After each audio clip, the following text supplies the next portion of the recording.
और आज का ये सेशन आप सभी की भारी डिमांड पर लेकर आया हूं। सर आईआईटी से रिलेटेड हमको इन्फॉर्मेशन चाहिए, जेईई एग्जाम क्या होता है, कैसे होता है, आईआईटी कॉलेजेस हमको कब मिल सकते हैं। अगर आपका सपना है डॉक्टर बनने का, अगर आपका सपना है इंजीनियर बनने का, अगर आपको बड़ी गाड़ी में घूमने का शौक है, अगर आपको बड़ा घर लेने का शौक है, माँ बाप के सपने पूरे करने हैं, अगर आपने ये सेशन मिस कर दिया तो शायद काफी सारी चीजें जो है आपके करियर में पीछे रहने वाली है।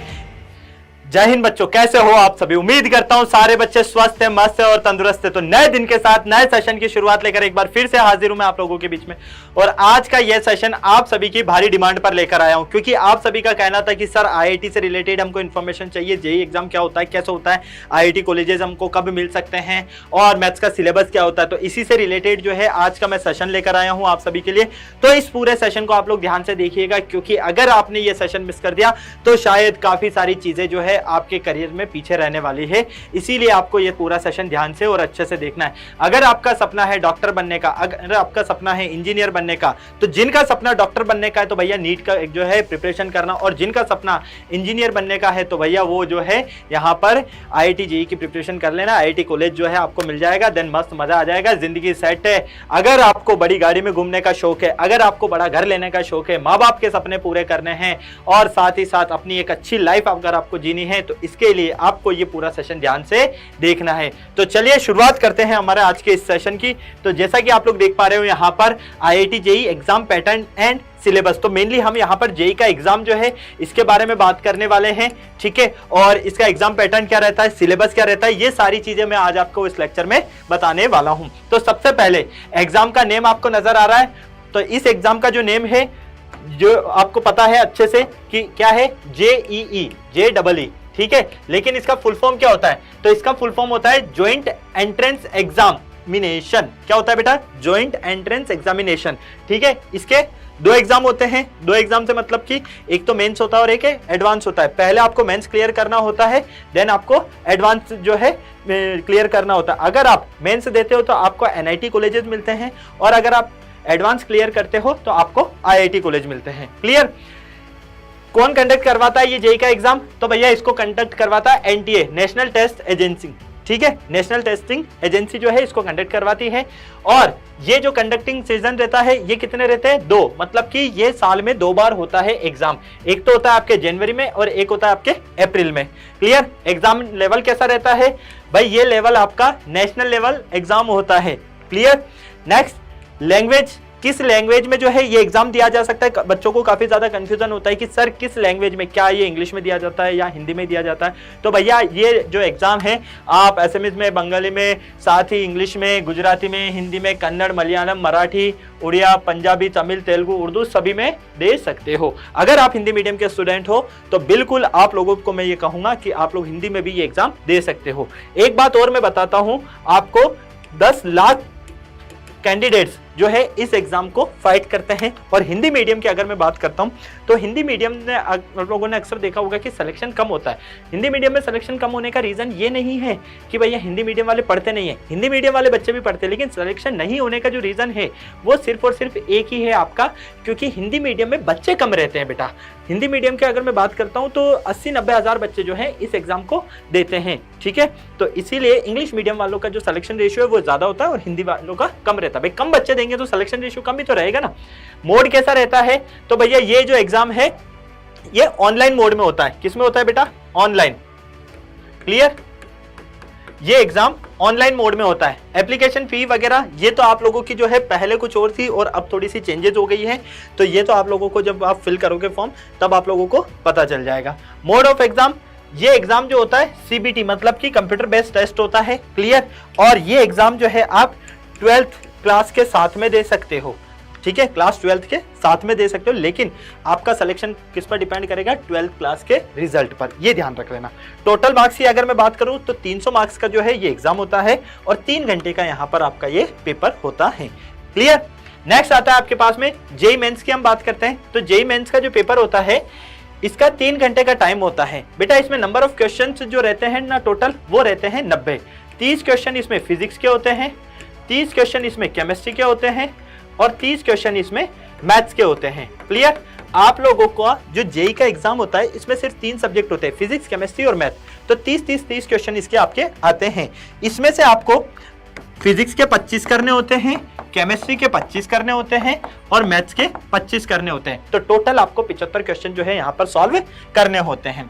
मार्किंग स्कीम को अगर हम देखते हैं तो आपको करेक्ट करने पर +4 मार्क्स मिलता है और गलत करने पर -1 नेगेटिव मार्किंग होती है आपकी। और अगर आप कोई आंसर जो है अटेम्प्ट नहीं करते हो, क्वेश्चन का कोई आंसर नहीं दिया, तो आपको 0 मार्क्स मिलता है यहाँ पर। नेक्स्ट, अभी जैसा कि मैंने आपको बताया इसमें सिर्फ और सिर्फ पीसीएम होते हैं, 3 सब्जेक्ट होता है आपके, फिजिक्स, केमिस्ट्री और मैथ्स। तो अगर आप यहाँ पर देख रहे हो सेक्शन ए, तो सेक्शन ए में जैसे कि मान लो मैं मैथ्स की बात करता हूँ, किसकी बात कर रहा हूँ, मैथ की। मैथ में टोटल कितने क्वेश्चन करने हैं आपको, यहाँ पर 30 क्वेश्चन दिए गए हैं, ठीक है।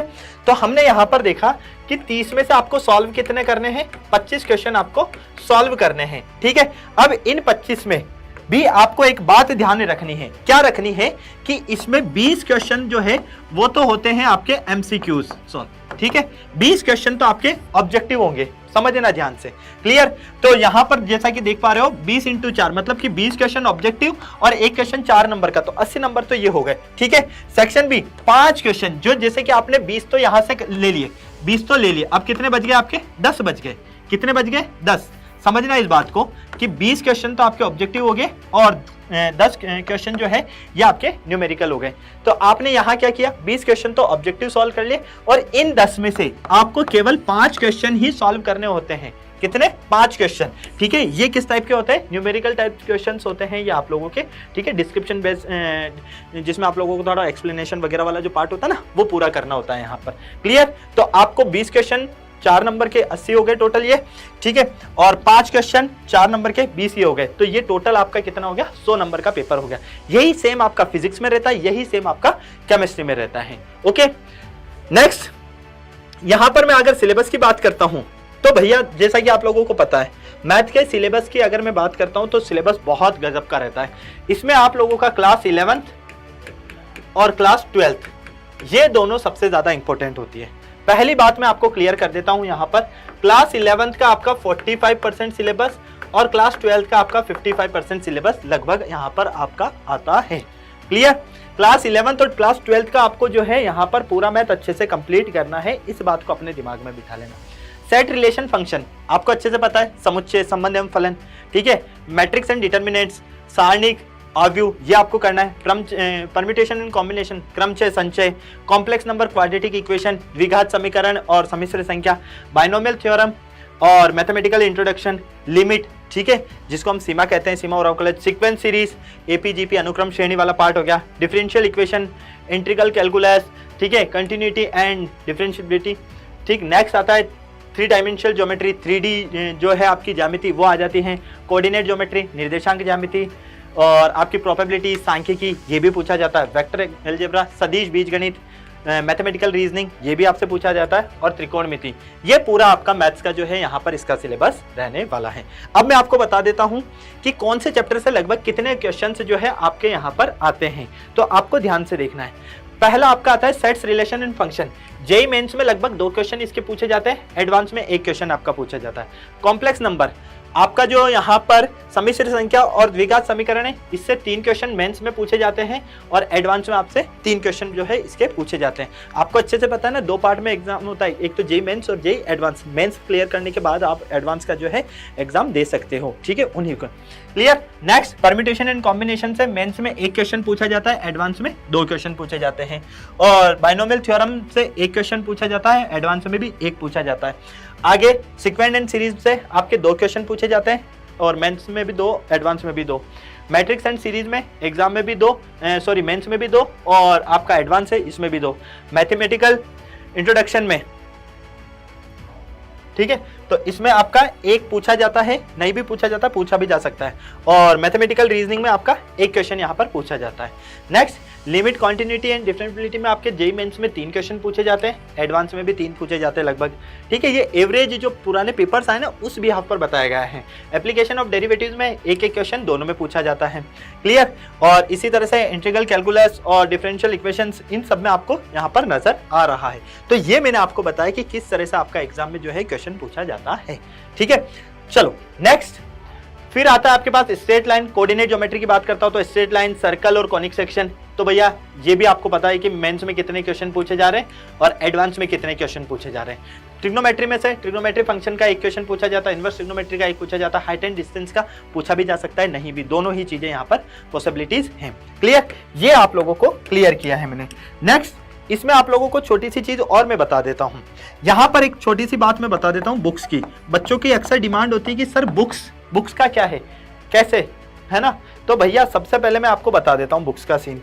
देखो सबसे पहले अगर मैं केमिस्ट्री की बात करूं तो केमिस्ट्री अगर आप एनसीईआरटी से पढ़ते हो, ठीक है, तो काफी हद तक आपकी अच्छे से प्रिपरेशन हो जाती है। ठीक, अगर मैं फिजिक्स की बात करूं तो फिजिक्स में आपको HC वर्मा हिंदी मीडियम में भी अवेलेबल है, तो आप लोग जो है उसको फॉलो कर सकते हो। क्लियर, HC वर्मा को आप फॉलो करते हो तो काफी हद तक आपकी कंप्लीट हो जाएगी अच्छी प्रिपरेशन। नेक्स्ट अगर मैं मैथ्स की बात करता हूं तो मैथ्स में आप सबसे पहले तो एनसीईआरटी कंप्लीट करो। ठीक है, एनसीईआरटी का क्यों कह रहा हूं, क्योंकि इससे आपका बेसिक स्ट्रॉन्ग होगा। नेक्स्ट एररलेस की जो है हिंदी मीडियम की बुक आई है, आप उससे भी अपनी तैयारी यहां पर कर सकते हो। क्लियर, तो ये रेफरेंस बुक्स मैंने आपको दिया है। इसके अलावा आर्यंत की एक बुक आती है आपके पास प्रैक्टिस क्वेश्चन के लिए, लास्ट 44 ईयर्स। कौन सी बेटा, लास्ट 44 ईयर्स के लिए। ठीक है, आर्यंत की बुक आती है लास्ट 44 ईयर्स की। ठीक है, आर्यंत की, इसको आप जरूर लगाना। इसमें आपको फिजिक्स, केमिस्ट्री और मैथ्स तीनों के ही क्वेश्चंस मिलेंगे, तो आपको इसको जरूर लगाना है, ताकि आप इसको लगाओगे तो आपकी पूरी प्रॉब्लम जो है वो सॉल्व हो जाएगी और काफी हद तक आपकी अच्छी तैयारी हो जाएगी। तो ध्यान में रखना, अगर आप मेंस क्लियर करते हो, जेईई मेंस, तो आपको यहाँ से एनआईटी कॉलेज मिलेंगे। क्या मिलेगा, एनआईटी कॉलेज मिलेगा। अगर आप एडवांस क्लियर करते हो तो आपको आईआईटी कॉलेज मिलेगा। एडवांस आप कब क्लियर करोगे, जब आप पहले मेंस क्लियर करोगे। ठीक है, साल में 2 बार एग्जाम होता है ये भी ध्यान रख लेना आप। ठीक है, ये सारी इंफॉर्मेशन मैंने आप लोगों को दे दी है जिसकी आपको सबसे ज्यादा नीड थी। तो अब आप लोगों को मैथ्स के सिलेबस से रिलेटेड भी कोई प्रॉब्लम नहीं होनी चाहिए, क्योंकि आप लोगों का हमेशा कहना था कि सर मैथ्स का सिलेबस किस तरह का रहेगा, सिलेबस भी बता दिया, किस तरह के क्वेश्चन आप लोगों से पूछे जाते हैं, कौन से चैप्टर से कितने, वो भी मैंने आप लोगों को बता दिया। तो आई होप यहाँ तक सभी बच्चों की सारी प्रॉब्लम सॉल्व हो गई होगी। अगर सेशन में मजा आए तो सेशन को लाइक कीजिएगा, चैनल को सब्सक्राइब नहीं किया तो सब्सक्राइब कीजिएगा, वीडियो को शेयर करना बिल्कुल नहीं भूलना है। कमेंट बॉक्स में मुझे जरूर बताना कि आज का ये सेशन आप लोगों को कैसा लगा। तो फिर मिलते हैं बेटा हम नेक्स्ट सेशन में, इसके आगे के लेक्चर्स में। तब तक सारे बच्चे स्वस्थ रहें, मस्त रहें, तंदुरुस्त रहें, शानदार जबरदस्त जिंदाबाद के साथ में। जय हिंद और बाय बाय।